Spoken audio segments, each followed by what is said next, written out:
How's it growing? Urban homesteader, author, speaker Cynthia Schaefer gave an amazing talk to the Rare Fruit and Vegetable Council about her new book, Food Steading: How to Create Abundant Food Right Where You Live. Let's get right to it. Food systems. There is a regenerative gardening system that we can use to create a very different food system, and that will enable us to not only help with some of the challenges that we're facing, such as supply chain issues, food corruption, and all these other things that are keeping us from having vital wellness in our food chains, and also food inflation. There's a lot of families suffering, so the more that we can take off the system by growing our own food, the more we're doing great things for people. So who has eaten an elderflower pancake? Okay, who has eaten a breadfruit pancake? Okay, Kareem, can you fix that? The only ingredients are an egg from my chickens, ripe breadfruit flour, baking powder, coconut milk, and a little bit of cinnamon. Has anyone made flatbreads, dumplings, or pasta from cassava flour, Malanga flour, anything like that? Okay, awesome. What did you make? Dumplings. Dumplings. How'd they turn out? Very good. Fabulous. Which one did you use? I use cassava. Okay. Cassava and Malanga here, they almost grow themselves, right? So why would we be buying flour when we can just grow it? It's not just about the diversity in your garden. It's the diversity in your gut. And it's all interconnected. So first we need soil diversity, right?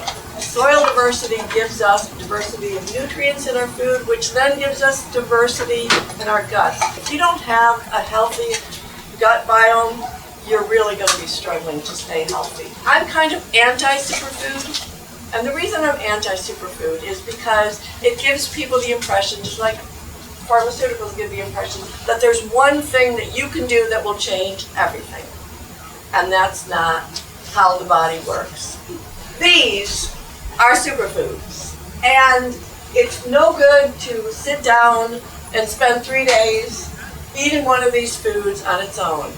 And the more diversity that you can get into your body, the more you have this wonderful pharmacopoeia inside of you that will take care of the repair and maintenance. You have to eat 8 oranges today to get the same amount of vitamin A that you would have gotten 100 years ago in one orange. If it isn't in our soil, how can it be in our food? That's really, really important. So when you look at you as a human being, right? You're a system. You're a compilation of a lot of different systems. Your circulatory, your respiratory, all those systems. Nature is a system too. And we have to work with that system because we evolved with that system, and that system keeps this system peak wellness. So what we're really doing, just like with our bodies, we're really feeding our bacteria when we're taking care of a healthy body. We're feeding the bacteria in the soil. You are feeding the soil web. Besides the diversity of the healthy food, we really want to focus on those water benefits because, as you know, here we're starting to experience the excess water. And of course, there's droughts in a lot of places. Having a healthy soil web means that the land is better able to process and handle both excess and lack. Really important point. And then of course carbon. So every time you see a developer going along and plowing, bulldozing up that land, they're releasing massive amounts of carbon. As we garden regeneratively, we are creating more carbon sinks. So this is farmland decreasing. Now this is good news, bad news. Good news is that probably means there's less conventional monocropping going on. The bad news is we cannot transform overnight. It needs to be a slow and gradual process. And I'm sure you're aware, there's a lot of investment and corporations coming into farmland. I mean, I spent 23 years as a financial advisor. Whenever money becomes the only metric, then the stakeholders get really, really injured by that. So we want to be aware of that. But the good news is diverse landscapes can grow so much more in a small area. This is just like a small part of my yard. Which one of these do you think is going to support life on the planet? The one on the left. You need to take a big spoonful of fireside. It's good for your circulation. Can't breathe.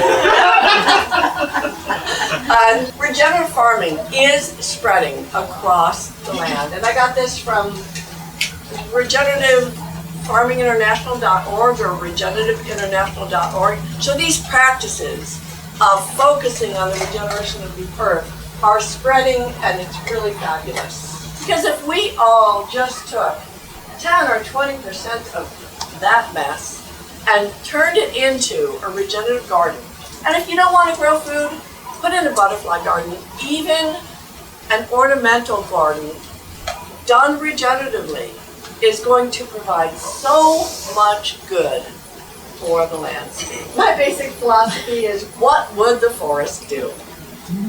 And what does that mean? So soils don't get compacted in the forest.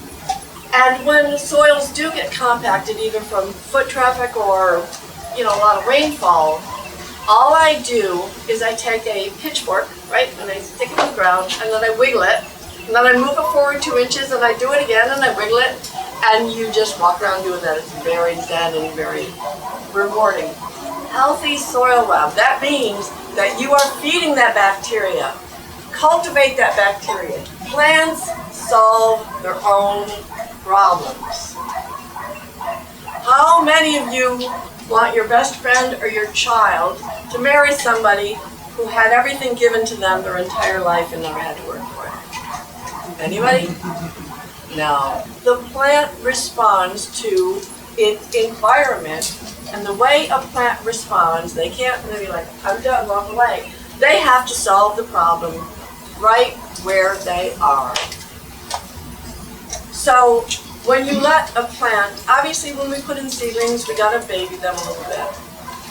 But once a plant gets established, if you water it every day, how are those roots going deep down into the earth to make the plant not only more stable, but to get those deeper nutrients? If you pick off every bug that comes on that plant, how is that plant going to know to create the chemical constituents that are going to repel that insect or call in the predator? Plants have these amazing communication-driven lives. They communicate underground through the mycorrhizal network, and they communicate above ground through chemical signals.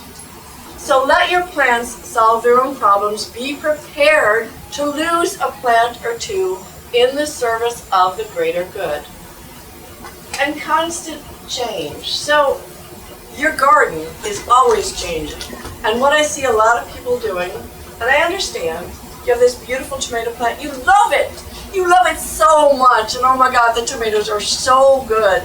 And you know it's getting too hot for that tomato plant. But you're gonna baby it, and you're gonna just force it to produce past its prime. But why are you fighting nature? Because the more that you push the envelope, the more likely it is that you are bringing in problems. Because what do insects like? They like weak plants, right? They like the plants that are already struggling. And that brings me to animal and insect interaction. Does everybody here love somebody? Right? Does the person that you love have every quality you could ever ask for, and there's nothing they ever do that annoys you? You cannot stop your loved one from doing that annoying damn thing they do, and you cannot stop a healthy system from having insect activity. It is not going to happen. And the more we try to create that reality, the more damage we do to the abundant reality that we all share. And then lastly, let's respect the plants that show up. For me, there's a jar of weed. If you haven't tasted dollar weed, it's in the celery family. It's massively nutritious, and it's just one of many, many foods that are just out there inviting you to eat them. If you want to see my head explode, come up to me with a picture of an insect and ask me if it's a friend or a foe. Because, again, if you don't have the complete system, you don't have the abundance and the vibrance that you need. A diverse amount of insects create balance. One insect eats the other insect. Weeds are either food, medicine, or information. And the thing about medicine is, you know, the difference between poison and medicine is dosage, right? So a lot of things that are poisonous or unpleasant in great amounts are really efficacious in small amounts. So when you see a weed, don't be just like, you know, trying to get it out of your garden. The other thing that's really important about weeds, soil does not want to be naked. Don't get all focused on, I'm going to give my plant this big ring of, you know, soil and there's nothing else growing but my plant. I'm going to let what shows up do its thing. If it gets too tall and I think it's getting in the way of the sun or something of a plant that I do want to give a little extra love to, I'll just clip it down. Cynthia is such an amazing asset to our community. Anybody? To see the full version of her presentation, there's a link right up here and also in the description below, but also in that description, I'll have links to both of her recent books. Of course, this helps support Cynthia's work and at no extra cost to you.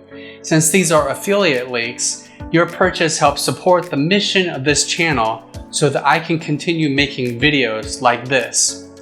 Another way that you can help support the channel is very simple. Just click like on the video and subscribe to the channel. Also, check out Cynthia's Urban Homestead series right up here. Thank you for your support. Live regeneratively and let's grow together.